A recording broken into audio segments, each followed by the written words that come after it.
Recently ನಾನು ಯೂಟ್ಯೂಬ್ನಲ್ಲಿ top 10 Kannada web series ಅಂತ ಸರ್ಚ್ ಮಾಡಿದೆ.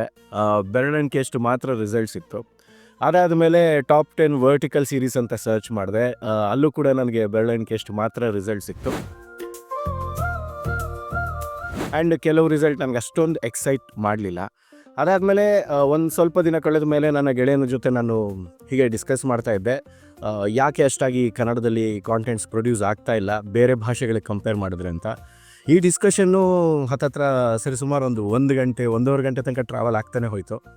1.5-2 ಗಂಟೆ ಕಳೆದ ಮೇಲೆ ಹೌದು ಎಷ್ಟು ದಿನ ಅಂತ ನಾವು ಕಂಪ್ಲೇಂಟ್ ಮಾಡೋದು, ಯಾಕೆ ನಾವೇ ಒಂದು ಶುರು ಮಾಡಬಾರ್ದು ಅನ್ನೋ ಒಂದು ಆಲೋಚನೆ ಬಂತು.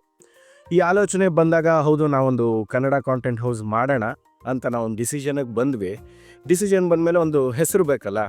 ಹಾಗಾಗಿ ಹೆಸರುಗಳನ್ನ ಹುಡುಕುವಾಗ ನಮ್ಮ ಅಜೆಂಡಾ ಏನಿತ್ತಪ್ಪ ಅಂದರೆ, ಯಾವುದೇ ಕಾಂಟೆಂಟ್ನ ನಾವು ಪ್ರೊಡ್ಯೂಸ್ ಮಾಡಿದ್ರು ಅದು ನೋಡುವ ಜನರಿಗೆ ಫುಲ್ ಮೀಲ್ಸ್ ಥರ ಇರಬೇಕು, ಹೊಟ್ಟೆ ತುಂಬಿಡ್ಬೇಕು ಅವ್ರಿಗೆ ಅಂತ. ಆಗ ನಾವು ಆ ಎಕ್ಸೈಟಿಂಗ್ ಹೆಸರನ್ನು ಇಡೋಣ ಅಂತ ಡಿಸೈಡ್ ಮಾಡಿಬಿಟ್ವಿ.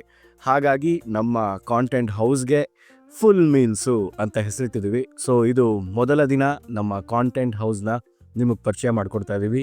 ಫುಲ್ ಮೀಲ್ಸ್ ಅನ್ನೋ ಹೆಸರು ನಿಮ್ಗೆ ಇಷ್ಟ ಆಯಿತಾ ಅಥವಾ ಇಷ್ಟ ಆಗಲಿಲ್ವಾ ಕಮೆಂಟ್ ಸೆಕ್ಷನಲ್ಲಿ ತಿಳಿಸಿ.